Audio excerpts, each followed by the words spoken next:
Keep yourself in the loop of everything football on the Golden State Media Concepts Football Podcast. The latest news on and off the field, be it college football, Big Ten, SEC, Big 12, Pac-12, ACC to the NFL. We've got you covered. Listen to the Golden State Media Concepts Football Podcast.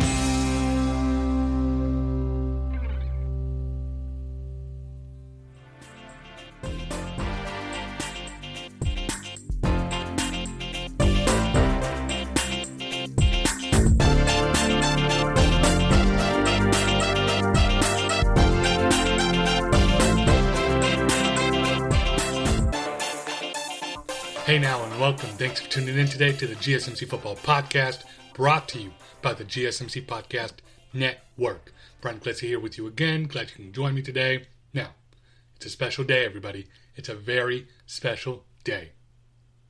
It's scheduled release day for the NFL. The 2021 NFL schedule is going to be released today, which that means we're going to be able to finally get back to football and finally see where these teams play against each other and when they play. We're getting back to actual football being played on the field. Now today, we're going to talk all about the NFL. We're going to talk about the NFL schedule being released. We're going to talk about some interesting matchups within this year's NFL schedule. We're going to talk about the easiest and the hardest strength of schedules, and stick around to the end. I'll be giving you my predictions on every team's win-loss record for the upcoming 2021 NFL schedule and how they're going to be depicted throughout this season. It's the GSMC Football Podcast. I'm Bryan here. Glad you can be with me. Glad you can be with us. It's the NFL Draft Day release day, baby. Get excited. We're one day closer to actual football on the field. Let's get into it, shall we? Okay. It's a holy day in the NFL. The NFL schedule is finally being released today. This 2020 season is deemed as the so-called biggest season ever in NFL history. Now, NFL Network is promoting it as the biggest season ever because we weren't able to get back out into stadiums and we weren't able to see the product on the field in person last year. It's the biggest season ever because it's the next season. Now, schedule release day is kind of like getting your class schedule in school. I remember when I was in high school, I looked to see my class schedule in the mail. It came every day, probably 2 weeks before the actual school year started. Now, I always saw if I got so many easy classes, I wanted to see what time I had lunch, what time I had PE, physical education, what time I had off periods. Now, I also wanted to see if I could get out early because honestly, I was all about getting out early. If I had to stay in class for 2 minutes longer than I had to, I was going to lose it. But I also love to see about what type of classes my friends would have with me too. And you also hit your friends up to see, if you have the same classes or if you wanted to switch any of the classes. And you always want to see if you have any easy A classes where you can just coast by. I would always want to see where my friends would have classes as well. That's what the 2020 NFL release schedule date is like. The schedule release date is like the first day you finally get your classes. Oh, we're going to see what teams play each other here. Oh, the Packers play the Saints on this date. Oh, the Chargers play the Raiders here on Sunday Night Football. Interesting. Oh, Tom Brady's going back to New England on this date. Interesting. So we're going to get into everything regarding the NFL schedule, and we're going to get into everything regarding Week 1 because honestly, there's some juicy matchups that's already been leaked throughout the NFL Week 1 before the schedule release date, before the show on NFL Network comes out today at 5 p.m. There's already been some release dates and some Week 1 matchups, and some schedules have already been leaked on Twitter. That's crazy. But you know what else is crazy? Do you believe that people are actually having draft day schedule release parties? Do you believe that? Can you believe it? Believe it. Because it's true. It's true. Now, we've seen over the years, we've seen people host Super Bowl parties. We've seen people host playoff parties. We've seen people open with opening day parties. We've even seen people 2 weeks ago, draft day parties. But have you ever seen people hosting parties for the schedule release date? I'm sorry, that's crazy. But it's only in 2021, baby. It's only in 2021 where you have scheduled release parties. But you know what? Whatever floats your boat. Whatever does. Because you do you, baby. If you want that scheduled release party, if you want to bring a whole bunch of people over just to watch where you're going to be playing this season, not actual football on the field, not people getting drafted, but actually watching where you're going to be playing next season. And you're having a party for that. You're going to have people over. You're going to crack open a couple of beers. You're going to grill some steak on the grill. Do you, baby. Do you. Now, I know everybody's excited about the NFL schedule release date. And it's today. And I'm super excited. I'm very excited to see actually when these players and when these teams are going to battle. You're going to be able to see where and when these players and when these teams are going to do battle this season, especially on NFL Network, prime time today, around 5 p.m. Pacific time. And if you can't follow on NFL Network, you're going to be hooked up on the GSMC Football Twitter page at GSMC Football on Twitter and on social media like Facebook. You follow that, you follow us on Facebook and Twitter and all these social media platforms, you'll be able to see, and we're going to be live tweeting tonight. So don't be worried if you don't have NFL Network. But if you're on social media right now, you already know the schedule is already being leaked out, especially if you're on Twitter. If you've already seen the first week's schedule release. And it boasts a question. Why even wait till 5 p.m. to schedule the release date when it's going to be leaked out on social media? Why even wait? Just release it right now so we can just have it. Because everybody in this generation and everybody in this day and age just needs it instantly, right now. And they're the what have you done for me lately crowd. They just need it instant. I want content now. Now, we've already gone to see the full schedule of teams before the release date show. Some teams have even leaked out. Like I saw the Patriots got leaked out on Twitter. I've seen what they're going to have all their games released. So you don't have to wait long if you want to know what time and where these teams are going to be playing. You can just check it out on Twitter. And honestly, another thing that really interests me and really confuses me, how is there already odds on week 1 of the NFL when you have no idea how the full rosters of these teams are going to look? Guys haven't even made the roster yet. We haven't even seen the rookies basically in training camp, in mini camp yet. And there's already week 1 odds. That's crazy. That is crazy, and it just goes to show. It just goes to show that A, the NFL never sleeps.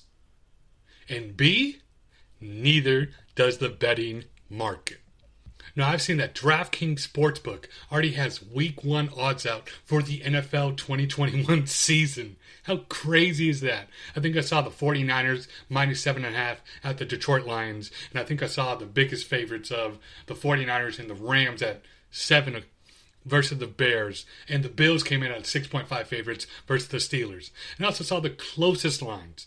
You got the Jags, the new look Jags, giving 1.5 to the Texans. You got the Chargers giving the Washington football team 1.5. And you got the Patriots giving the Dolphins 2. I just don't understand how Vegas can already have lines out for these games when we don't even know the full rosters of these teams. We don't even know if these guys are going to get cut. We don't even know who's going to make it from the rookie squads. The season is going to be interesting, though, and people are just so enamored with it. There's going to be some very interesting matchups week 1, especially right out the gate. Some interesting reunion games. So, season starts Thursday night, September 9th. You get the Tampa Bay Buccaneers, the Super Bowl champions. You get TB12, the GOAT, Tom Brady, versus America's team, the Dallas Cowboys. Now, I don't know if we can call them the America's team of the past, because Cowboys haven't had a winning record when it seems like for decades. And they get the opening game. They're in the worst division in football, and they can't even win it, and they get the opening night game. America's team, Dallas Cowboys. Think again. I don't know. I see a team that hasn't been able to be successful on the field, especially when it comes to the playoffs in recent years, and I haven't seen them get past the second round in the playoffs in I don't know how long, but it's been too long, and I don't know if we can deem this team America's team. I mean, this team is going to have to stay healthy, and we don't know if Zeke Elliott and Dak Prescott are going to be able to stay healthy on the field. I mean, I don't know if we can deem this team America's team. But it's going to be a juicy matchup because a bunch of people are going to watch because you have two major markets, the Super Bowl winners and apparently America's team going at it. And it just shows that eyeballs are going to be placed on these games. Another interesting matchup, which is kind of getting into the reunion matchups. The first official Sunday of the NFL is September 12th, and we got a whole lot of good games to discuss. Some interesting matchups. One of the first early games, I'm interested to see that the New York Jets at the Carolina Panthers. Now, this is a juicy game to me because it's the first game of former Jets quarterback Sam Darnold in Carolina. And who's he go against? Well, you know what? We're just going to pair him with his former team. We're going to say, go ahead, go try to beat your former team. See how you like it. That's interesting. That's a lot of drama to see, okay, did you win this trade or did you lose this trade? Because they sent him off to Carolina. They thought they weren't going to be able to win with him, so they sent him off to Carolina. Now, Sam Darnold, this is the ultimate revenge game for him. So keep an eye on that. It's going to be juicy. Another early game that I'm really interested, sticking in the AFC, you got the Steelers and you got the Bills. Now, you have two teams in the NFC who have big aspirations this season, big-time aspirations to win a Super Bowl and get over the hump. Because these two teams have playoff aspirations and playoff hopes this year, and they have Super Bowl aspirations, but they need to get by the monsters in Kansas City and the juggernauts that are the Chiefs. Now, I see two high-flying offenses with the Bills and Josh Allen and adding Emmanuel Sanders and going out with one of the best wide receivers in Stephon Diggs against Big Ben Roethlisberger, and that QB duel is going to be one for the ages. It's going to be a Western shootout. You have a Hall of Fame QB going in one of his last seasons in Big Ben Roethlisberger against a potential Hall of Fame QB, if he keeps up the pace, in Josh Allen. It's going to be a Western-style shootout, and it's going to be so great to see. There's going to be a lot of points scored on the board, and you know what? If you're a fantasy player, keep out for Josh Allen, keep out for Najee Harris, the rookie, and keep out for Stephon Diggs. He might go early. He might be the number one wide receiver taken off the board. That's how early this wide receiver duo of Josh Allen and Stephon Diggs, that great duo in Buffalo, they might do some great things this year. Another early game that I'm looking forward to, me personally, I'm looking forward to see the 49ers and the Detroit Lions. Now, some may say, oh, this might be just another game. The 49ers might blow them out. I don't know. They might. But it's going to be interesting to see Goff and his new Diggs in a familiar foe in the San Francisco 49ers. Jared Goff's been everything he knows is in Los Angeles, and now he gets shipped off for Matthew Stafford and goes to Detroit. You get basically banished to Detroit. And who do you have to face? One of the teams who have the revenge season to get back on track in San Francisco, and that ultimate defensive line, the gold rush, they call it up in the Bay Area. But it's going to be great to see how can Detroit function, because I'm not sure Detroit's going to be any good this year. They might be one of the bottom feeders. They might have the number one pick next year, and we'll get more into it later down in the podcast, but there's still some interesting games. And another fact from this 49ers game before I leave off of it, do you realize that the last few times the 49ers opened up on the road at Detroit in week 1, they won the Super Bowl both times that year? Doesn't matter if they won the game or not. They won the Super Bowl. They got to the Super Bowl that year, and they won it. So do with that information as you will. I'm just saying. Now, we also see Jacksonville opening up their season at Houston. And I'm interested to see how the debut of college duo Urban Meyer, Trevor Lawrence, and how they're going to help out and develop and try to get Jacksonville back on top. And honestly, I'm excited to see if Tim Tebow is going to be suited up, and I'm excited to see if he's even going to make the roster, if he's going to throw a pass. I don't know if he's a quarterback, a tight end, a running back. He might do everything like a Taysom Hill up in New Orleans. So keep an eye on that. some of the afternoon games have very interesting matchups as well. First, you got Green Bay at New Orleans. I'm super excited to see this. If Aaron Rodgers plays in Green Bay, we don't know yet. But this might be the first time Rodgers plays the Saints without Breeze, if he's there. And so I have a lot of questions with New Orleans. Who's the starting quarterback?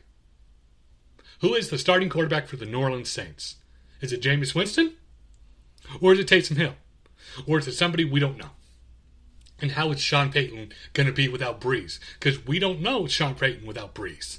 It's going to be interesting to see how these two move on from one another and how the Saints are going to deal with losing their Hall of Fame quarterback in Drew Brees. Moving on, we got some really interesting matchups. We got the Browns at Kansas City. We got the rematch of the AFC divisional matchup from last year in the playoffs with that highly controversial play at the end when the ball hits the pylon and they weren't able to get the recovery and the Kansas City Chiefs got the ball. There's going to be some really interesting storylines. Can the darling Browns from a year ago, from the Cinderella season, can they improve? And I'm interested to see if the Super Bowl curse is real. I'm interested to see if Kansas City can get back to the promised lands after the roller coaster of winning in 2019 and losing it all in 2020. That's a tough matchup for the Kansas City Chiefs. That's a tough matchup because the Cleveland Browns, they're a good offensive unit and they have a sneaky good defense. But I don't know if they can handle what Andy Reid and Patrick Mahomes and Tyreek Hill and Clyde Edwards-Helaire and Le'Veon Bell and Travis Kelce have to deal with. I don't know if the Browns can handle and hang with the Kansas City Chiefs. It's going to be interesting. And top it off, we got Sunday Night Football, which is always one of the best games in the league, in the week of the league. Now, this Sunday night game, we got the Bears, and we got the Lions. We finally get to see Matthew Stafford's first game in a new uniform in Los Angeles. Now he's going to face a familiar foe in Khalil Mack and the Chicago Bears defense. Now it's not the 85 Bears defense, but you know what? It's a pretty damn good defense when you got Khalil Mack rushing the passer. So if I'm LA, I have to pay attention to Mack at all times. He's a game changer. And you know what? This matchup is going to be the battle for basically who's the best defensive end in the league right now. Who's the best defensive lineman in the league right now? You got Khalil Mack on one side for the Bears, and you got a guy named Aaron Donald, the two-time defensive MVP, the best defensive player to ever play in football, as some stated. Right now, you got Khalil Mack v. Aaron Donald. It's going to be a juicy matchup. But honestly, for the battle of best defensive linemen in the NFL, I think a guy in the Bay Area who wears number 97 in red and gold, he might want to have something to say about that conversation, because look out for him. He's going to be dangerous. And finally, the first week ends with Monday Night Football, and we get a doozy. We get a great matchup between two teams who have playoff aspirations in the AFC. We got the Baltimore Ravens at the Las Vegas Raiders. Now, these two teams, they have playoff aspirations. They have Super Bowl aspirations. These franchises are super historic, and they're great franchises in the NFL. This is the first time we could see fans in the new stadium in Vegas, in Allegiant Stadium, and we get to see actual fans in the Death Star, like Mark Davis said. Now, I don't know if you've heard of this, but did you hear what the Raiders are doing this year? Did you hear what the Raiders are doing? This might be the most Vegas thing ever. Now, Vegas is a town that never sleeps. It's like New York, and they love to party. They are considered the entertainment capital of the world. So what did the Raiders do? Well, let me read you the headline from ESPN from Paul Gutierrez. Las Vegas Raiders bring Sin City Club experience to Allegiant Stadium. That's right. You heard correctly. The Las Vegas Raiders are going to have a nightclub at the end of the north end zone of Allegiant Stadium. Now, this nightclub is going to be huge. It's estimated to be 11,000 square feet in space. It's going to feature 42 televisions.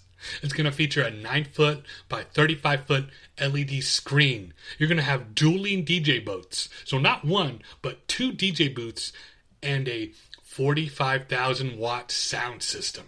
It's going to be the north end zone at Allegiant Stadium. It's going to be super close to the end zone. If you've seen pictures of these, if you haven't, go on Twitter, go on social media, go on Google, and look this up because it's crazy how close it is.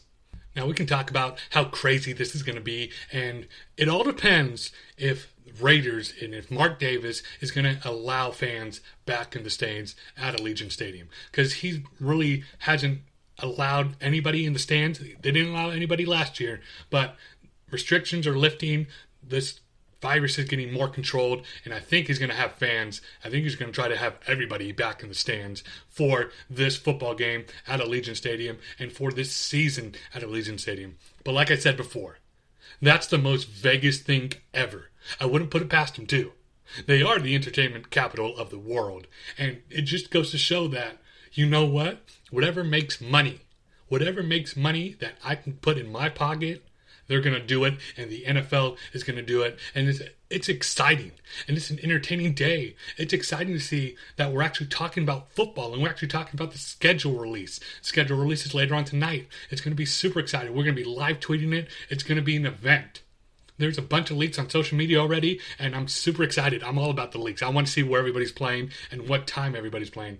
And it just goes to show we are one step closer to getting back to actual NFL football on the field. We got a lot to talk about. We got minicamp starting up this week. This is an exciting time just to be a sports fan, not only a football fan, but a sports fan in general. So if you're excited for the 2021 NFL season, we got you covered. We got more details on the NFL schedule, and we're going to talk about it a lot coming up on the other side. It's the GSMC Football Podcast. Stick around.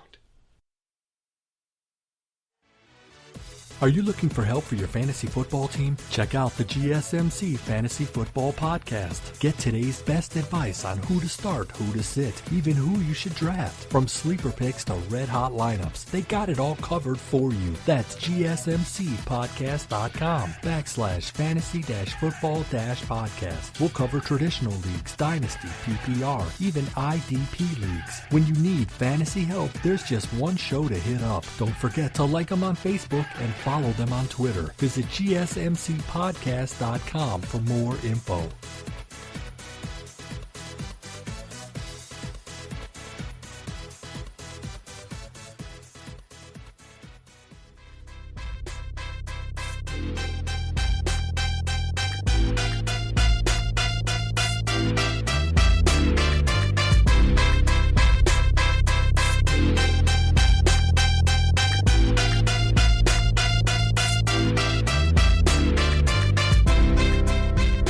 Hey now, what's going on? Welcome back to the GSMC Football Podcast. Bryan here with you again. Glad you could be here with us. It's the NFL schedule release day, baby. So some people love it. Some people have parties just for the schedule release day. And some people despise it. But everyone takes note on what the big and notable dates are in the season for the upcoming NFL season. And it's a big day. It's a big day, and it's going to be interesting. You can tell what the league really thinks of teams by how they schedule you. We're going to get into what a lot of teams need to look for and what a lot of people look for in the NFL schedule. Like I mentioned before, we talked about the week one matchups. We also talked how sometimes you can't really trust the crazy betting lines that happen right now within week one when the schedule hasn't even been released. There's been leaks on Twitter, there's been leaks on social media that has these betting lines and have these week one matchups, but we have no idea, and you got to be skeptical of those betting lines. And stick around to the end. I'll give you my thoughts on some of the wins and losses of the notable teams and the notable accomplishments and the notable matchups that these teams are going to be in. That's right, it's prediction season. And you know what? During prediction season, you can't trust anybody. You can't trust everything you hear, people. It's the GSMC Football Podcast. It's schedule release day. Bryan here with you again. Let's get straight into it. Okay. The NFL schedule release day. You can see it on NFL Network, you can see it on ESPN, and you can follow it online. You can follow us, and you can follow on through live tweets through the GSMC Football Podcast and Twitter page. You can follow us on there. We're going to be tweeting all the live action, and we're going to be tweeting where everybody goes. So the schedule is going to be soon to be released. We know the week 1 matchups already. We know some big leaks on days like this for Thanksgiving and Christmas have been leaked out for those matchups as well. But we want more. What do we know so far? Well, we know the season is going to be a new season because it's 17 games. We've never seen a 17-game schedule before. We've been used to 14 games. We had 16 games. Now we're going into the 17-game season. And potentially, we might get 18 games this season. But we have to wait on that. So far, we have 17-game seasons. Now, they're having the schedule release show at SoFi Stadium tonight during prime time, 5 o'clock. Now, what do we know this season? Well, there's already been leaks that the Bucs and the Cowboys are going to open up this season. And honestly, to me, thinking over it, it sounds like the right choice. People love to see Tom Brady. People love to see TB12. TB12 brings big numbers. When it comes to the television networks love to see Tom Brady. And also, people love to see the Dallas Cowboys. For some sort of reason, I have no idea. They haven't had a great winning team, a dominant team, since 3 decades now. It seems like the Cowboys always seem to draw major numbers, and I don't know if they're going to be America's team or if they still are. But apparently, in America's eyes, they still are, and in the TV corporation's eyes, they still are. Now, there's also going to be some great matchups that week too. The Rams should have fans to open up their new fancy stadium for Sunday Night Football at SoFi Stadium. The Rams and Bears, it's going to be a defensive struggle on Sunday Night Football, and we'll get into Sunday Night Football later on down the road when it comes to that is the best matchups of the week. But is it? It could be. There's some really great matchups on Sunday Night Football, and speaking of this one, speaking of Week 1 Sunday Night Football, we get to see 2 of the best defensive linemen, defensive players in NFL history when it comes to Khalil Mack and Aaron Donald going head-to-head. It's basically a power struggle between 2 of the best defensive linemen in the NFL. Now, looking at the Week 1 schedule, I've only seen one divisional game for Week 1. You got the AFC matchup between the Patriots and the Dolphins. Now, you can also tell with the NFL networks and what the CBS networks, the ESPN, the NBCs, these television corporations, you can tell what they think about these teams. Now, like I said before, good teams, great teams get primetime games. Great teams get national television games. Games on Sunday Night Football, games on Monday Night Football, games on primetime on Fox, CBS. You're going to get everybody is going to get a national television game.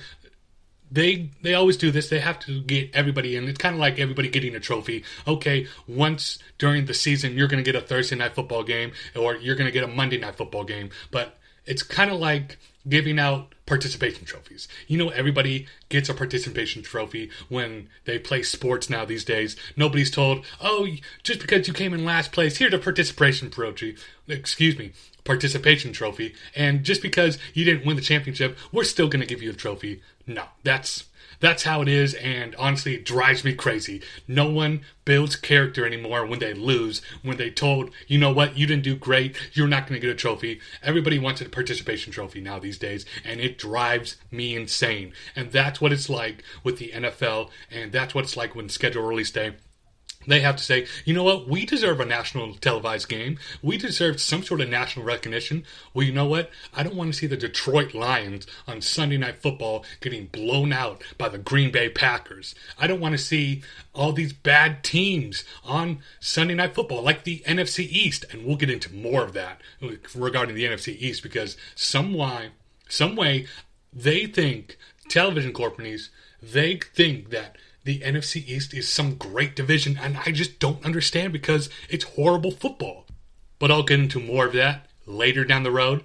What we do know, another thing we know is the NFL never sleeps. It's Wednesday, May 12th. The season hasn't even started yet, and we're still talking about the NFL schedule. It's schedule release day. It's airing on prime time at a slot that on ESPN and NFL Network that most television companies would kill to have their best promotions. And you know what? The schedule release is promoting like crazy, and it's drawing big numbers. The NFL is loving this buzz. They couldn't get enough. The NFL season ended a couple months ago. The NFL season was like, okay, let's take a break. Now, let's get into slowly but surely, let's get into free agency. Then let's get into the draft. Then let's get into the schedule release. No. The draft is over. Free agency is pretty much done, but it's schedule release day, and we're still talking about it. We're in May, and we're talking about games that are going to happen in August. We're talking about games that are going to happen in September. We're freaking talking about preseason games. But we're talking about it, and that is what the NFL wants. The NFL never ends. It's schedule release day in the NFL, and we're talking about it. We're talking about actual football games this upcoming September and January and in early May. We also have rookie minicamps starting for 28 teams this Friday. This Friday we have rookie minicamps, and it just shows the NFL, it never ends. It never ends. And every week in the NFL seems like an event.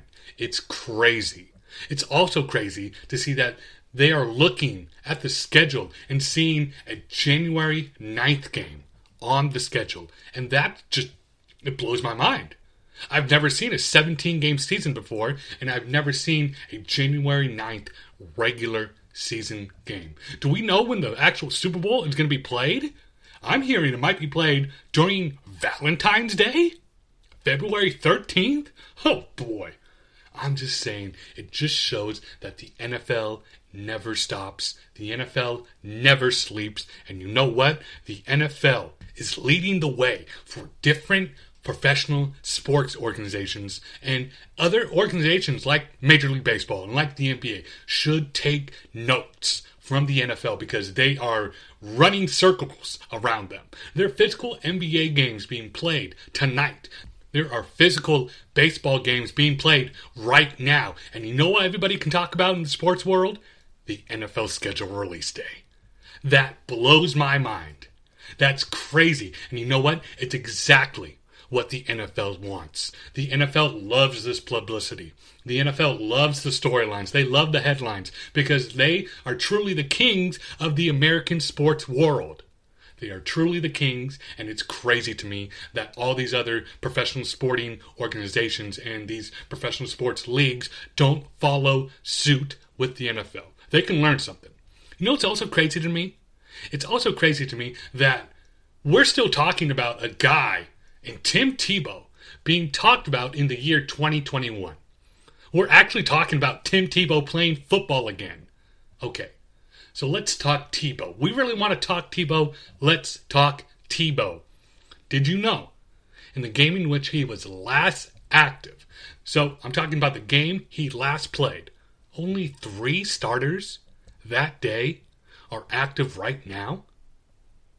Let that sink in. I thought that was crazy. Only 3 starters that day are still active in the league right now. We're talking 10 years down the road.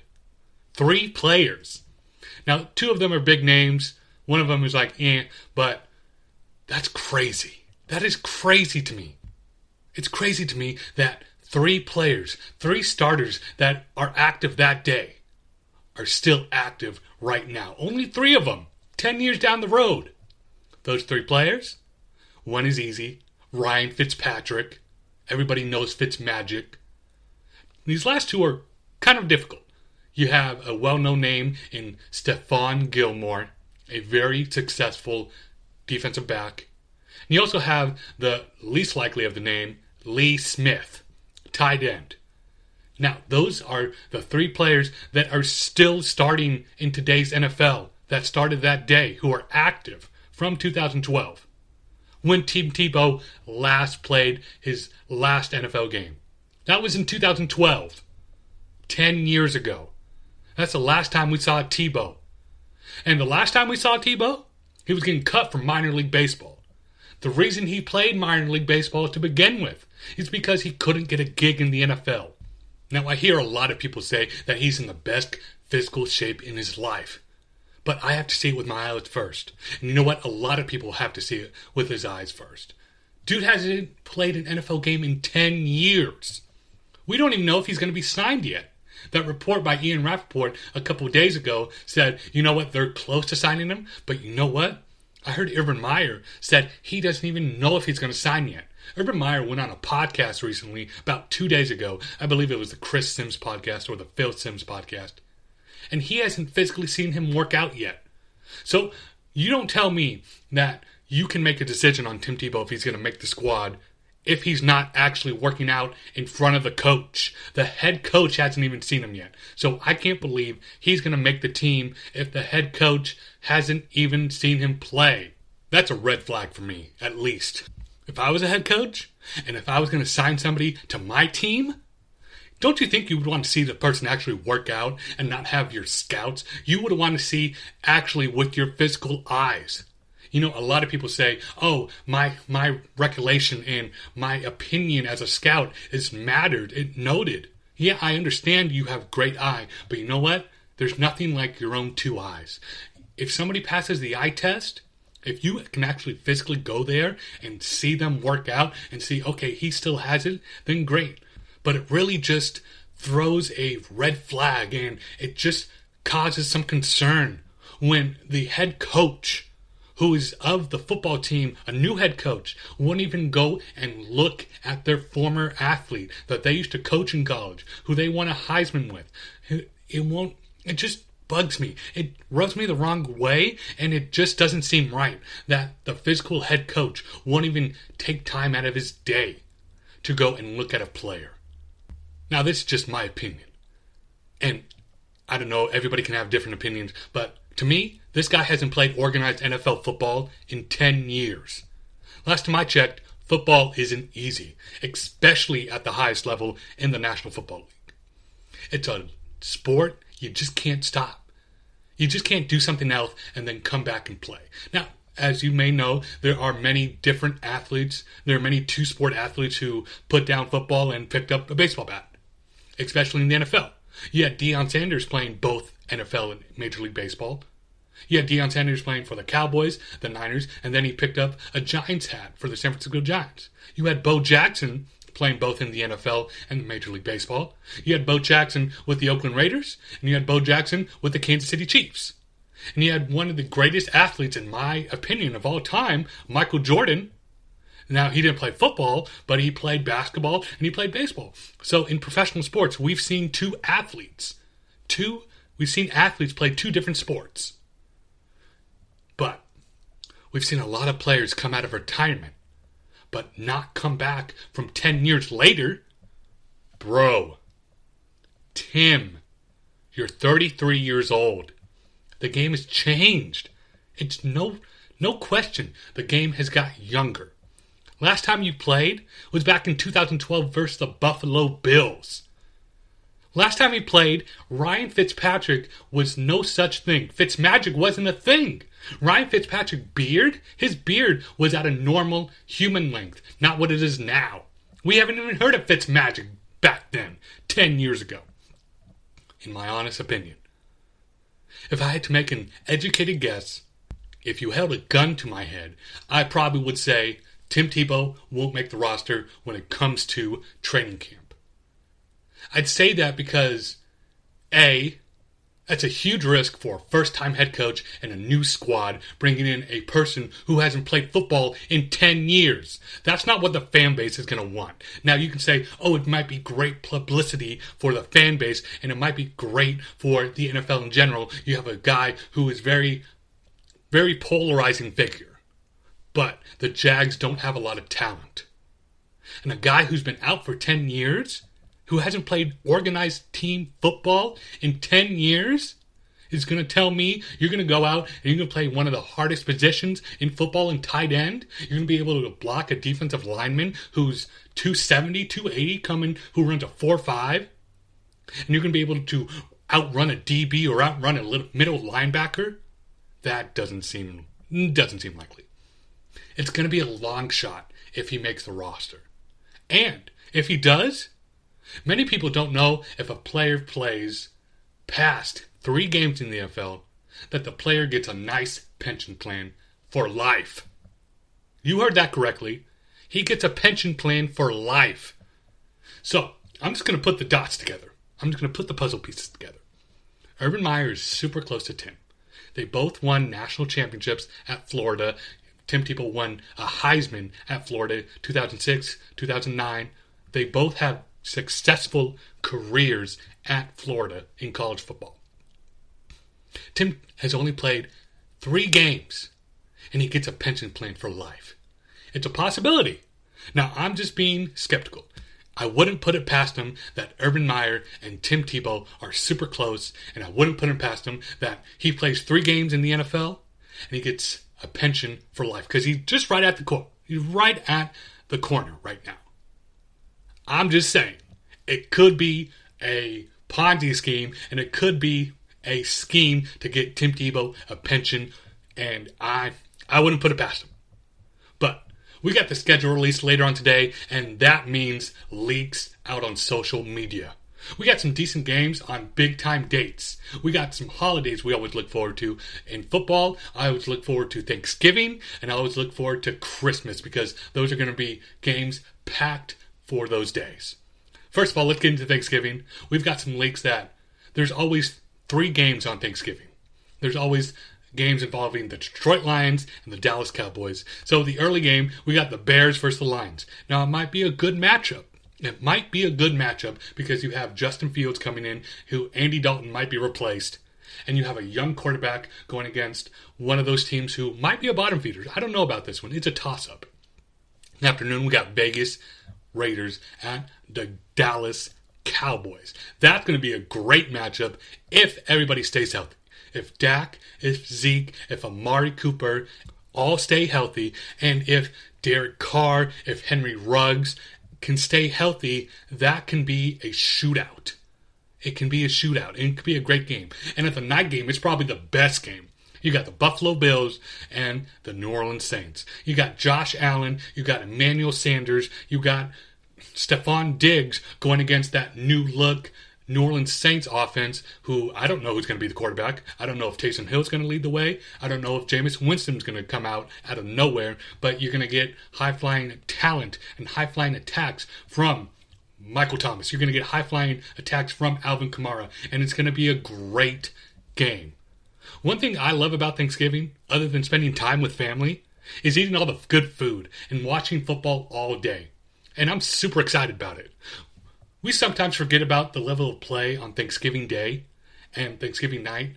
Sometimes the games aren't great. I'm just going to say it. Last year, games weren't great. There were blowouts 2 of the 3 games, but this year might be different. This year might be different because, A, it's quote-unquote the biggest season of the NFL season because it's the next season. And B, we already got the schedule release. We're going to have the schedule release coming up in about 35 minutes or 45 minutes, and we're getting excited. So if you're excited to talk about the NFL schedule, if you're excited for physical NFL football back on the field, if you're excited to get back in the stands, if you're excited to actually witness real-life football again, we got you coming up on the other side. It's the GSMC Football Podcast. Stick around. Tired of searching the vast jungle of podcasts? Now listen close and hear this out. There's a podcast network that covers just about everything that you've been searching. Hey! The Golden State Media Concepts Podcast Network is here. Nothing less than a podcast bliss with endless hours of podcast coverage. From news, sports, music, fashion, cooking, entertainment, fantasy, football, and so much more. So stop lurking around and go straight out to the Golden State Media Concepts Podcast Network. Guaranteed to fill that podcast itch. Whatever it may be. Visit us at www.gsmcpodcast.com. Follow us on Facebook and Twitter, and download us on iTunes, SoundCloud, and Google Play.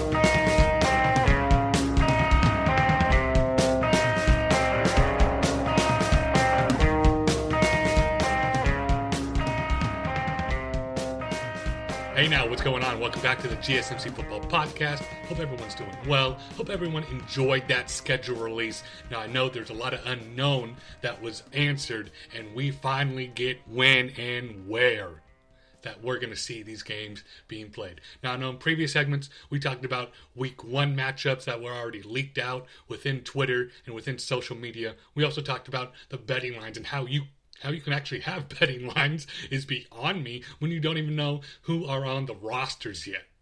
And we also got into what matchups we're looking forward to and all the matchups, the big-time names and the big-time players being able to go at one another on these different days. And it's exciting. But now we're actually going to get into the physical schedule. So we got some leaks before, but before I get into the physical schedule, I want to get into what we were talking about earlier with the big-time games. We talked about the Thanksgiving games. We talked about how there's always 3 games, and we talked about the best matchups might be at the end with the Bills and the Saints. But also, we're also going to talk about the football on Christmas. There's a lot of good games on Christmas Eve. We get 2 great games that I think will be instant classics. I think the first game, you got Cleveland at Green Bay. Now, you have to put an asterisk next to Green Bay, every Green Bay game, because we don't know if Aaron Rodgers is going to be playing. We don't know if he's going to be on the squad this year. Right now, if you look at the roster, he's on it. He's getting paid buttloads of money. But you know what? We don't know if he's going to be on it. He's disgruntled, and we've seen that. We've seen him be disgruntled. So we got Cleveland at Green Bay, barring any trades that happened this season, barring any unfortunate and unseen things. We think that Cleveland is going to play the Packers, which might be a Super Bowl matchup. If every team goes far, and both these teams have playoff aspirations, and they have big aspirations. We saw Green Bay last year almost make it to the Super Bowl off of one floozy play, and we see Cleveland almost make it to the AFC Championship game off one missed call. So it's going to be interesting to see how this handles. It's going to be interesting to see how these 2 teams are going to go at each other. Because on paper right now, just looking at the roster, it's going to be a game for the ages. You have one of the best quarterbacks to ever play the game. And you also have one of the best quarterbacks who's coming up in the ranks, who has a lot to prove. And you also got the other game, Colts at the Cardinals. Now, these are 2 media darlings. Last year, we didn't expect the Colts to go deep into the playoffs like they did. We didn't expect them to make the playoffs at all.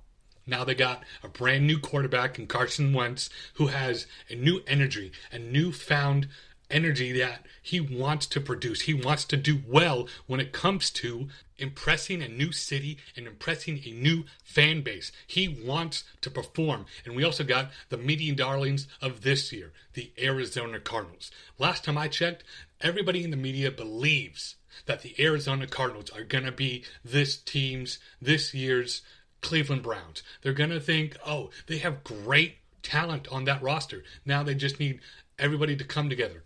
But I'm going to say, pump the brakes. Pump the brakes on the Arizona Cardinals. They might be great. They have a lot of good talent. Kyler Murray is still improving, yet he's talented. He reminds me of a young Russell Wilson. He also reminds me of a guy who can make plays at any time with his legs and his feet and his arm. And it's just the way the game is going. I could see this person, Kyler Murray, this player in particularly, I could see him being well and being able to thrive on throughout the years. And he also got the additions of J.J. Watt and A.J. Green to that stacked roster with the addition of DeAndre Hopkins last year. It's going to be interesting to see how this all meshes together because Cliff Kingsbury, he thinks that he can produce and he can mold this team to what he wants to be, basically the run and gun offense, the 7-second offense when it comes to football. They think it's going to be the 7 seconds or less Phoenix Suns basically on turf. It's going to be interesting. Now with this team, you have to understand that it takes time to develop and it takes time for teams to gel together. They're just not going to go out like that. They're not going to be able to come up and they're not going to be able to gel right away. It's going to be interesting to see. There's a lot of tough matchups. And they play in the best division in football, the NFC West.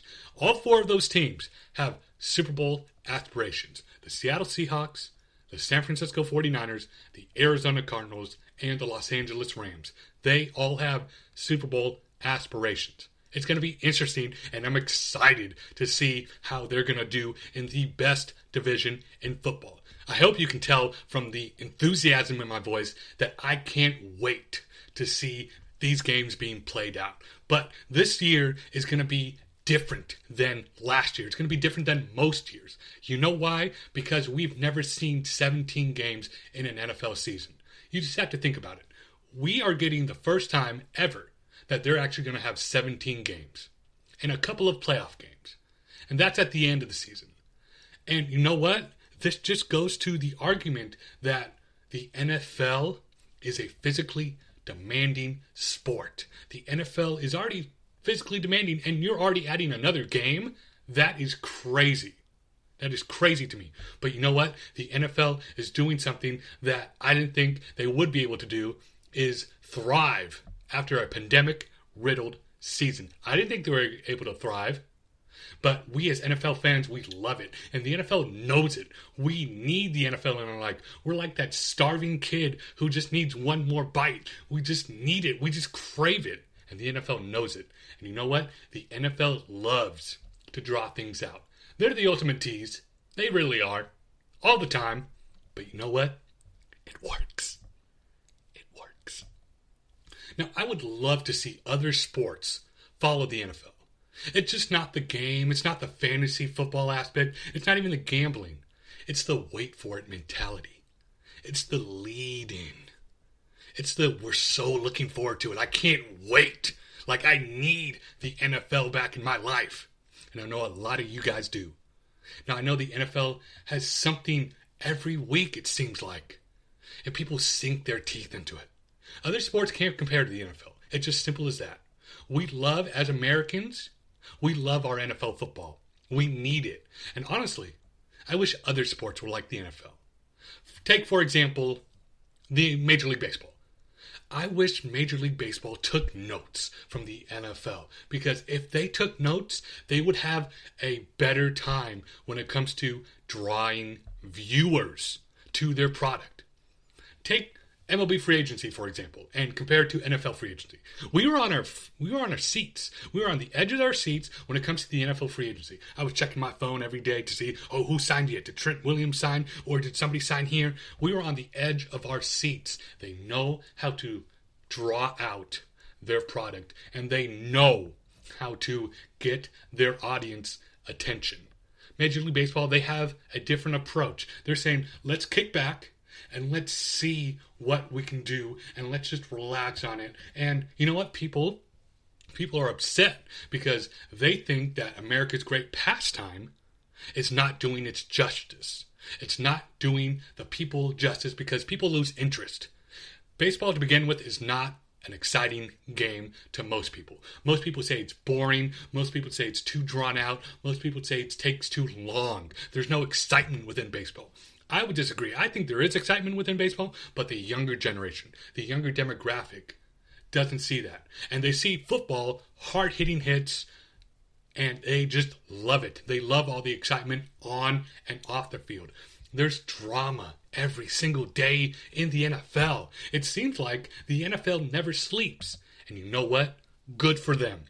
Good for the NFL for not sleeping. And good for the NFL for making this such a competitive and such an exciting league. The NFL is so smart. No matter how much they get bashed by other corporations, I think the NFL is so smart. They know they have a great product. They know people love it. They know people need it. And they make people want more. I've always believed if you're a musician, if you're an artist, if you're a comedian, you always leave people wanting more, because that's how you bring people back. That's how you make money. And we all know the NFL is a money-making league. It's all about making money in the NFL because it's a business at the end of the day. And the owners of the NFL, they know it. They know it, and they have us in the palms of their hands. It's crazy to me. It's like why we save ice cream for the end of the meal. It's the anticipation. It's waiting for something that makes the result a lot sweeter. I know a lot of people aren't excited about schedule release days in most sports, but with the NFL, it's different. They need every little ounce of that schedule release. They really do. And it's crazy to see other sports not following in line. They ask, why is the NFL king in American sports? Why is the NFL king in professional North American sports? And that's why. Because they know that they can sell their product. And they know when games aren't physically being played, when physical games are not being played on the field, they know they have everybody's attention with the drop of the hat if they leak some information out. I was glued to my seat when it comes to Twitter, and I was trying to refresh it every day when it was free agency, and I was refreshing it during the draft, and I was glued to my phone when week 1 was leaked. It's just that they know. They have a formula that other sports like baseball should use to attract viewers. If Major League Baseball, if they would use the formula that the NFL does, now I know they can't because their sport is not as visibly appealing to some people and some people think it's boring, but honestly their sport is, they have great ideologies, they have great players, and they have great images that they could use to make their sport more visually appealing and more exciting to the younger demographic. Because honestly, now these days, everybody's just on their phone, they're multitasking, or they're playing a video game on their phone, they're listening to music, they're watching TV, they're on social media. Everybody's attention span is not there anymore. People don't have their attention span. People can't watch a 4.5-hour baseball game in one sitting. They have to get up, they have to go do something else. But when the product on the field is just as good, maybe not even better than the product off the field, and the anticipation, that's where the NFL knows it's done right. And that's where the NFL knows we are the best when it comes to the anticipation, when it comes to breaking news, and when it comes to getting their fans locked in for something as pointless as when it comes to watching a schedule release. Like, this is crazy to me. It's crazy to see that other sports are playing physical games. They actually have the product on the court, on the field of play. You got Major League Soccer. You got Major League Baseball. You got the NBA. They're playing physical games. And during this time, the NFL is just sitting back, relaxing, releasing the schedule, and they had more viewers. They've had better ratings than some of these pro sports who are actually physically playing games. It's crazy to me. And it just shows. It just shows when you got a product that people want and people need in their lives, and you leave people wanting more. Like, honestly, I was wanting more for the schedule release. I was wanting more when the end of the free agency period hit. I was wanting more when the NFL draft ended. Now, that's just maybe me personally. I might have some issues as a person, but honestly, I wanted more, and they left me wanting more, and I know they left a lot of you wanting more. It's like when you go to a great movie, and you don't want it to end, and you see the credits like, oh man, I wanted to see more of that, or your favorite TV show ends, and you're in TV show limbo, and you don't know what to watch, and you're like, oh, we could watch it again. That's what the NFL has with their fans, and they know it, and they're making a ton of money off it, because they know they have a product that not many organizations have, and they know they're going to make the most amount of money they can with this product. So I think the NFL is genius. I think those people at the NFL Network, those people with the NFL, they're doing a great job. They're getting bonuses probably all around for what they did this past offseason with the NFL draft, with the NFL free agency period, and with the schedule release, as crazy as I'm saying. Now, getting back to the physical schedule. The schedule was released, and we got some really interesting matchups. There's some juicy matchups that a lot of people are going to look forward to. There's also some revenge games there. Some revenge games from the later offseason moves that were made previous. There's going to be some interesting and juicy matchups. So among the notable dates, first we get week 1. We get the Cowboys and we get the Tampa Bay Buccaneers, the Super Bowl champions, the reigning champs. TB12, the GOAT, is playing against America's team. They know exactly what they were doing with this situation. They knew exactly what they knew, that they needed to get eyeballs, and the two teams involving one, Tom Brady, he draws eyeballs, and the Dallas Cowboys, supposedly America's team, they're going to draw TV ratings, and I guarantee you those TV ratings are going to skyrocket because we haven't had football in a while, and no matter what the outcome of the game is, people are going to watch. We also got some matchups. Week 4, we got Tom Brady's return to New England. Some people say that might be the most historical and most important game in professional sports history. Are you kidding me? A regular season Week 4 game? I know Tom Brady's return to New England is going to be huge, but I've seen prices for ticket prices for a Week 4 matchup when Tampa Bay goes to New England. It's going to be Tom Brady's return to New England for the first time ever, and I've seen ticket prices, and they're expensive. They're ridiculously expensive. I saw a ticket price for a nosebleed seat over $1,000. For nosebleed seats. I think the exact number was $1,150 for nosebleed seats for a Week 4 matchup. That's how crazy I'm talking about when it comes to, if you're going to a sporting event and you're getting nosebleed seats and you're paying over a G, I'm sorry, that's crazy to me. I don't know about you, but that's crazy. Even out here in the Bay Area where housing prices are so high, that is an extremely high price for one nosebleed ticket. That's crazy. You also got Week 1. Week 1, we have the Sam Darnold Bowl. We got the Jets versus the Carolina Panthers. Now, I talked about this as a revenge game for Sam Darnold. It's going to be interesting to see what's going to happen with this. We also got Week 7. We got the QB swap matchup of the Lions and the Rams. We got Matthew Stafford's first time playing against the Lions in the Rams uniform. Week 9, we got Cam Newton at the Panthers. Cam Newton's former team was the Panthers. And can he dominate? Can he have a revenge game for the ages? Because I think they did him wrong. I think he's still in one of his great prime shapes. And I think he's going to be a great quarterback when it comes to the physical ability. And he's got the physical ability, but can he put it together? I know he was injured last year, but New England has a great cast around him. They may be able to surprise some people. I don't know. Week 16, we got great matchups. We got Cleveland at Green Bay, like I mentioned earlier. And we got Indy at Arizona, like I mentioned earlier, on Christmas. It's going to be interesting. Some other notable matchups. Week 4, we got the battle of number 1 picks. We got this year's number 1 pick, Trevor Lawrence, going against last year's number 1 pick in Joe Burrow. Now, there's going to be some interesting matchups. But you can also tell a lot about what the league thinks of your team, about their schedule, and how they come out.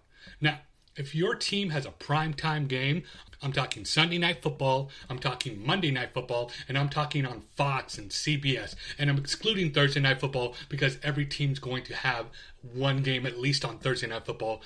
But, barring any injury, they think that your team's going to be a contender. So I'm talking Sunday Night Football, Monday Night Football, on prime time in the afternoon for America's game on Fox or CBS. Barring any injury, they think that these teams are going to go to the playoffs and maybe compete for a Super Bowl. Now, like I stated previously, you can find out a lot about what the league thinks and what the television companies think about your squad. Now, if you get a lot of primetime games on Sunday Night Football, on Monday Night Football, and okay, we'll throw in Thursday Night Football, but everybody has a Thursday Night Football game. If you get a lot of these games, like I think the most any team has is you're going to be on primetime television, national television, at least 5 times. So the more you are on primetime games, the more they think you're going to be able to compete for a championship. And that's what the television companies think that you can do. These companies in the NFL tells you, okay, we think that you're going to be a contender, or we think you're going to be the bottom of the barrel by having 1 national televised game or 5 like some teams do. Now, some teams have 1. Some teams have 2. Some teams as much as 5. And you know what? It's really interesting to see how the NFL portrays these teams and how they think they're going to talk about and how they think they're going to view them next season. It's really interesting to see how the television companies and how the NFL in general views these teams. Because you don't think they're biased, but they are. They're biased. Because if they don't think you're a good team, they're not going to give you primetime games. Because television companies pay a lot of money to have these games televised in primetime spots because they know viewers are going to watch these games. And if you're super excited to see these games and talk about these games, we got everything for you coming up on the other side. It's the GSMC Football Podcast. We're going to talk about the primetime games and what the NFL thinks of their own teams in general before the season starts. Coming up on the other side, it's the GSMC Football Podcast. Stay tuned. This is your ultimate stop for everything sports. The Golden State Media Concepts Sports Podcast. Should I say more? From the NFL, MLB, the NBA to MMA, it's all in here. The Golden State Media Concepts Sports Podcast. Listen now.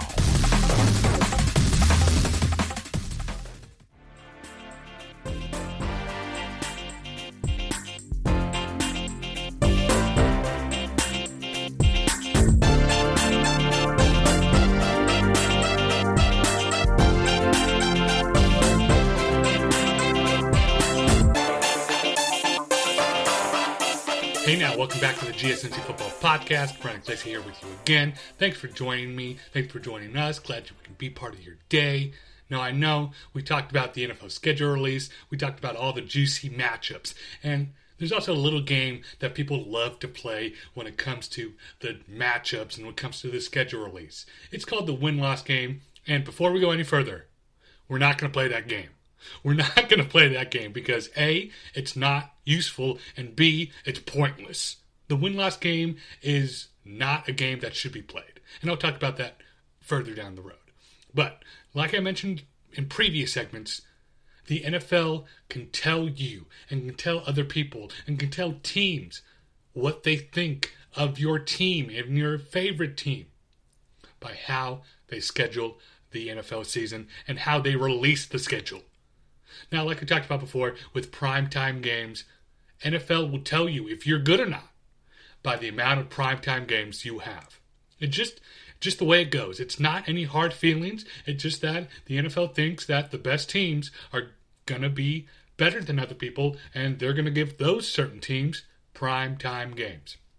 Now, this NFL schedule release was interesting because it showed a majority of the teams having 5 primetime games. That's the max amount of primetime games you can have. And it showed everybody else in the league have like 4, 3, 2, or 1. Now, there's a lot of teams that only have 1 primetime game. Those teams are the Jets, the Detroit Lions, the Jacksonville Jaguars, the Cincinnati Bengals, the Houston Texans, the Carolina Panthers, the Denver Broncos, and the Atlanta Falcons. Now, out of those teams, out of those 7, 8 teams, I think that one of them doesn't belong. One of them doesn't belong. One of them's not a bottom feeder. I think the Atlanta Falcons from those teams are not a bottom feeder because they might score 54 to 55 points a game if they're able to keep Julio Jones and keep that core together of Matt Ryan, Julio Jones, Calvin Ridley, and with the addition of Kyle Pitts, they're going to be scary. And a lot of NFL primetime games, which might be flexed in and out, Atlanta might have some juicy matchups. I don't know. You might get a late season matchup of Atlanta and New Orleans or Atlanta and Tampa Bay, who might be a juicy matchup later on down the season than, I don't know, an NFC East battle between the Cowboys and the Philadelphia Eagles. So look out for Atlanta to have more primetime games than just one. Now, those teams that I just mentioned probably only have a Thursday night game that is their only primetime game. Those teams with 2, there's only 2 of them, Philadelphia and Miami. So they're thinking, you're not the bottom feeders of the league, but you know you have some talent and you're able to do something if you're healthy. We saw Miami with that great defense. If they were able to stay healthy on offense, they have some additions. They can make a scary push in the AFC East. Now, there's some teams who have 3 primetime games. They think, okay, you're the middle of the pack. You're doing something well. You've got some great talent that we want to see. You got teams like the New York Giants, teams like the New England Patriots, who made a push this offseason to acquire a lot of great NFL talent. You got teams like the Los Angeles Chargers, who I think may be sneaky for the AFC West, maybe a sneaky pick to win the AFC West. And you also have teams like Tennessee Titans. You have the darlings of the NFL from last year and this year's offseason with the Cleveland Browns and the Arizona Cardinals. And you also have the Washington football team, who out of nowhere won the NFC East. And I know it's the most least and most weak division of football, but they still won, and nobody thought they would win. And they have the addition of Ryan Fitzpatrick that is going to draw a lot more viewers and a lot more eyeballs to the Washington football team. They got a good squad too, so I can see why they have 3 national televised games. Then you got teams like the Chicago Bears, like the Minnesota Vikings, like the Las Vegas Raiders, and like the Indianapolis Colts and the Buffalo Bills, which I think the Buffalo Bills got kind of screwed. They should have 5 primetime games instead of 4. But the other 4, they have a lot of intrigue. They're big markets. Chicago's a big market. Las Vegas is a big market. And Indianapolis is a big market. And they're teams that have playoff aspirations. I think Buffalo should have 5. And that's just a different story because they have Super Bowl aspirations. Now, they're still not as big a market as Las Vegas or Chicago, but they're still in the New York area, and they're going to be a fun squad to watch with Josh Allen, with that explosive wide receiver duo of Emmanuel Sanders and Stephon Diggs. They're going to be fun to watch. I think they should get more than 4 primetime games. I think they should get the max of 5. A lot of good teams are getting the max of 5. And a lot of teams, I think, maybe should have 4. Maybe should be switched with Buffalo when it comes to having primetime games, because 5 is a lot. They think that these teams, these select group of teams, are going to be competing for the Super Bowl and going to be in the playoffs and going to have a deep Super Bowl run. Those 5 teams, the New Orleans Saints, the Dallas Cowboys, who everybody thinks the America's team, I still don't see it, the Seattle Seahawks, the Pittsburgh Steelers, the Baltimore Ravens, the LA Rams, the San Francisco 49ers, the Kansas City Chiefs, the reigning champions, Tampa Bay Buccaneers, and the Green Bay Packers.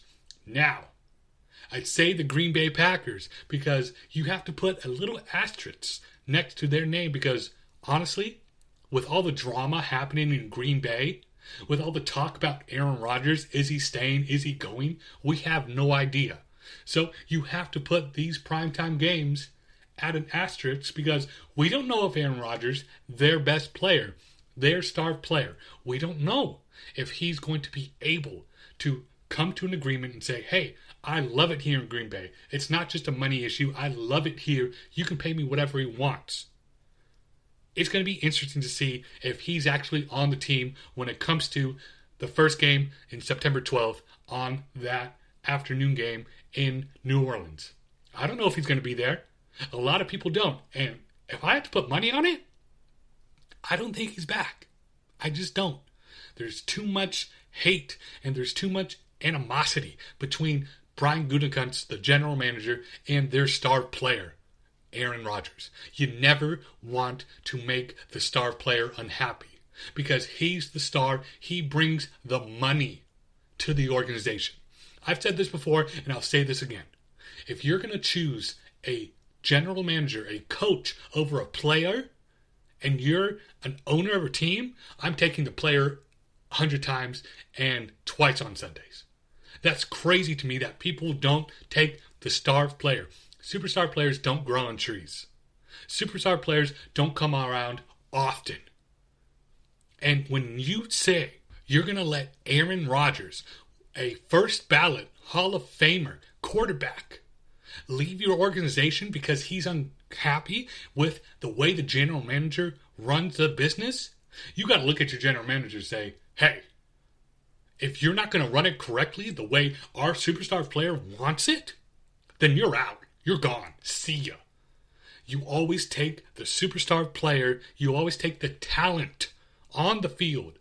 The person who actually laces up the cleats, the person who actually puts on the pads, the person who actually brings butts and eyeballs to the screen and to the seats. You take that person 100% of the time, rather than somebody who's just in a general manager's office calling the shots of trading. You can get anybody to do the general manager's job. You can't get anybody to play quarterback, the most important position in sports. You can't get anybody to do that any single day. It takes time. It takes pressure. It takes a lot of molding, and it takes a lot of training. And you're not going to be able to find Hall of Fame quarterbacks just off the street willy-nilly and throw them into the game. It just doesn't happen. That's why you always take the player. Simple as that. And I'll be done with my rant. But that's why you take the player instead of the general manager. You just do. General manager doesn't play on the field. The player does. And you don't find superstar quarterbacks like Aaron Rodgers around often. Now, a lot of people, they like to play this game where when the schedule comes out, they like to play the win-loss game like I mentioned before. The schedule comes out and they automatically go to the win-loss game. Now you might think, what is the win-loss game? Well, it's simple. The win-loss game is you look at every matchup on the schedule for your favorite team and you look at if they're going to win or not. It's as simple as that. It's just like the NFL draft mocks. It's just like the free agency predictors. Don't get caught up in the hype. Now, if you want to do it, you can. Fine. It's a free country. But you might look really bad. And you know what? I'd rather look really good and smart instead of bad and try to predict a schedule and predict the winners and the losers of this schedule. It's like when you only read the study guide for the test, and that's how you prepare for the test, by not doing any research, by not doing any work. You have to do research. You have to do work. You have to see who's actually going to be on the field of play. You have to actually read the notes. You have to actually read the material. You're not going to do well on a test. You're not going to do well at all if you just read the study guide and said, okay, I'm just going to glance at it one time, make an ill-advised statement, make an ill-advised judgment, and then try to go past the test. You're not going to be successful like that on any test. If you just read the study guide that's not filled out, you're not going to be successful. Now, I know a lot of people out there are agreeing with me. We've all been there. We haven't had time to study, or we didn't want time to study, and we didn't even want to study. We thought just by looking at the study guide in school or in high school, we'd be fine. We're like, no, we're good. I won't have to study for this test. It'll be easy. We've all been there. I've been there plenty of times. And honestly, I should have learned from my mistakes the first time. And I know a lot of people are probably saying the same exact thing. A lot of people are nodding their heads like, yep, we learned too. And at least I have learned. So you don't want to look like that fool who is predicting the NFL schedule wrong. Because you can be so wrong. And it doesn't look good to be wrong when you're predicting sports and when you talk about sports for a living. Even the biggest names in football have talked about wins and losses and even have played the win-loss game. For example, we all watch NFL Network here, and if you don't, there is a NFL Network analyst, Adam Rank. He is a fantasy football analyst. He's a fantasy football guru when it comes to the NFL Network, and he's one of these analysts who you can trust. But one time, he got sucked into playing the win-loss game, and it didn't look good for him. Back in 2019, Adam Rank played the win-loss game. And for those of you who don't know, the NFL schedule means it's prediction season.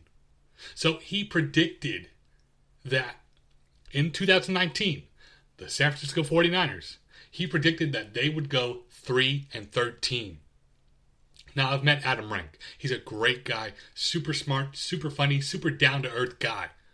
But he's even admitted he's looked foolish on national television. He played the win-loss game, which was his first mistake, but the people at NFL Network told him you had to do it because everybody's doing it.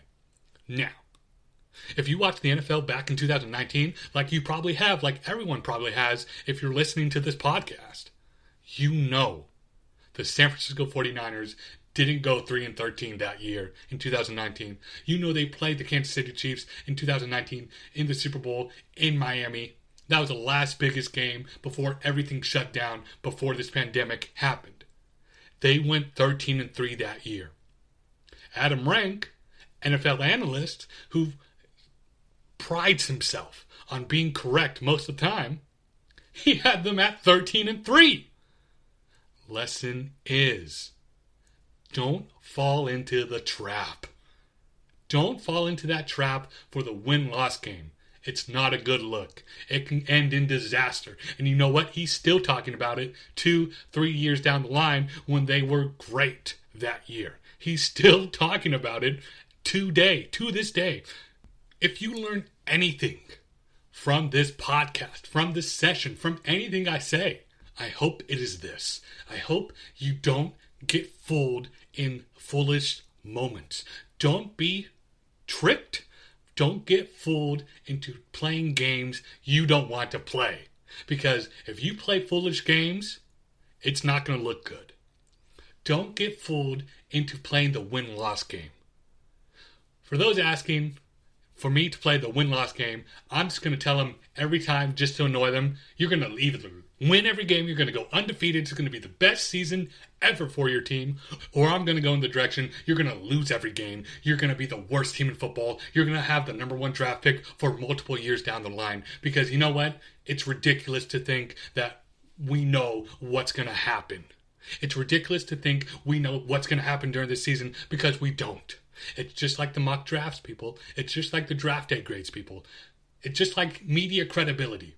These people don't know. We don't know. We have no idea what's going to happen. And that's the beauty of sports. The beauty of sports is every single game can end any different way because we don't know. That's the beauty of sports. The unknown. Watching the physical live product on the field of play. That's the beauty of sports. You see something different. Every single day you go to the field of play, you go to the ballpark, you go to the rink, you go to the courts, you see something different. And that's the uniqueness of sports. That's what I love about sports so much. You get the unknown and you also have the known. Now, the thing is, we don't know what these rosters are going to look like. We don't know if Aaron Rodgers is going to be on the Packers next year or this year. We don't know if he's disgruntled. We know he's under contract, but we don't know if he wants to be traded.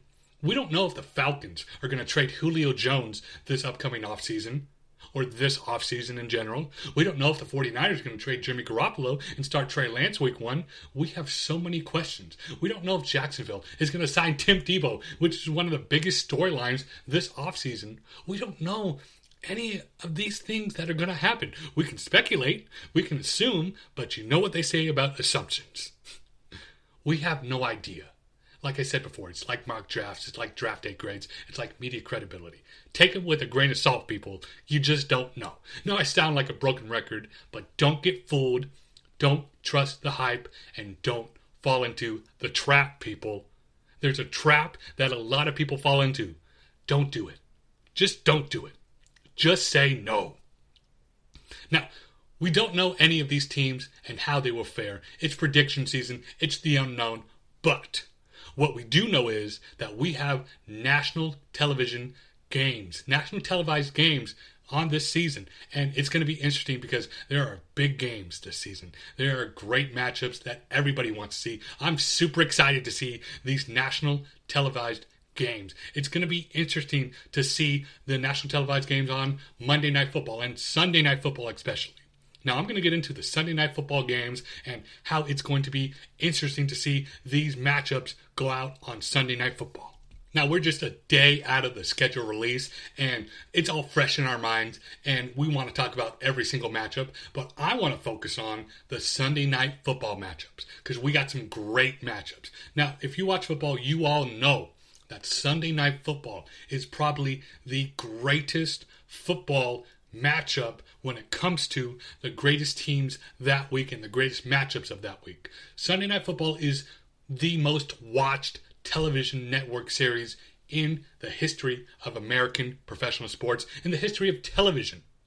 Sunday Night Football outranks any other television series and outranks any other professional sports series out there when it comes to the regular season.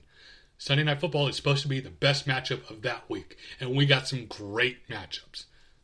Week 2, Sunday Night Football, we got a great matchup that I'm super excited about. We got the Kansas City Chiefs at the Baltimore Ravens. We got the clash of the next great, they're already great right now, dual threat quarterbacks in Patrick Mahomes and Lamar Jackson. Not only are these defenses great, these defenses are stout, but these offenses are electric. You got two of the best, if not the best, young dual threat quarterbacks in the game right now, going toe-to-toe in Week 2 of Sunday Night Football. That's crazy, and I'm super excited to see about it. We also got next week, Sunday Night Football Week 3, we got the Green Bay Packers opening at home, on the road at San Francisco 49ers. You got the NFC Championship game from 2 years ago, 2019, when the Niners went to the Super Bowl that year, and you got the NFC champs or the runner-up for the NFC this year in the Green Bay Packers. That's crazy. It's going to be a great matchup. We all saw that matchup, and we all saw how great it was within the last couple of years, and it's going to be juicy if everybody's healthy and if Aaron Rodgers is back on the team. We also have a great matchup, which I'm looking forward to. In Week 4, you got the Tampa Bay Buccaneers, like I stated earlier, going to the New England Patriots. We got Tom Brady's reunion. We got Tom Brady's first game back in Foxborough. It's already a great matchup because you already see ticket prices going over $1,000. We're talking nosebleed seats. Going over $1,000 just to watch a football game. That's crazy to me. Week 5, we also got the Buffalo Bills against the Kansas City Chiefs. We got the rematch of the AFC Championship game. We got that rematch. That's going to be so great. We got one of the best dual threat quarterbacks to go against another great dual threat quarterback, and we might see Hall of Famers all over the field on that game. It just goes to show that Sunday Night Football has one of the better matchups, if not the best matchups of the week. We got some great Sunday Night Football matchups. I'm always looking forward to see the AFC West battles and the divisional battles between other teams. Like I'm always looking forward to the Week 10 matchup of the Kansas City Chiefs at the Vegas Raiders. It's going to be great to see. That was a great matchup last year. I'm looking forward to see the San Francisco 49ers play the Seattle Seahawks. We all remember that last week, that Week 16 matchup, Week 17 matchup on Sunday Night Football between the Seahawks and the 49ers. We got some great matchups. I'm looking forward to see Week 15. Week 15, we got the Saints at the Bucks. That's going to be interesting to see two high talented matchups. We had the NFC divisional round last year, and I'm also looking forward to see the Browns. The Browns play the Baltimore Ravens on Sunday Night Football in Week 12, and barring if Aaron Rodgers is still on the team on Week 14, the Bears are playing the Green Bay Packers. That's going to be great to see. And there's just so many great matchups I'm looking forward to. Now, I didn't get to every one of these, but those are just a few of the great matchups to look forward to on Sunday Night Football. The biggest and most competitive matchups are always on Sunday Night Football. Now, some of these may change. Some of these may be flexed. We don't know. But it's so exciting to see these matchups finally being able to be out on schedule. We have something to look forward to when it comes to the NFL, like we always do. But it's great to see, and I'm super excited to see, and I'm super excited for this season to start. I'm just so giddy. I can't wait for September 9th when the Bucks play the Dallas Cowboys. That's going to be super giddy. It's super excited, and I know you guys are excited too. I'm super excited, as you can tell, but that's all the time we got for today. Thank you for listening to the GSMC Football Podcast, brought to you by the GSMC Podcast Network. Now, if you haven't already, remember to subscribe to the show a nice review, write a nice review. That really helps us out. Also, follow us on social media platforms like Facebook, Twitter, and Instagram. We post daily on there on our social media platforms, and we just really appreciate it if you just press that follow button. Thank you. I'm Bryan Iglesia. Be well, stay safe, stay healthy, and we'll see you on the other side. You've been listening to the Golden State Media Concepts Football Podcast, part of the Golden State Media Concepts Podcast Network.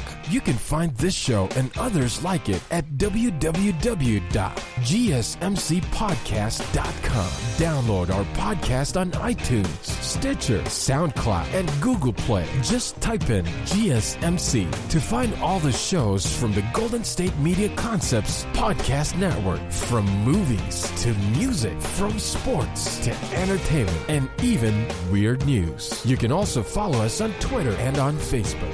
Thank you, and we hope you have enjoyed today's program.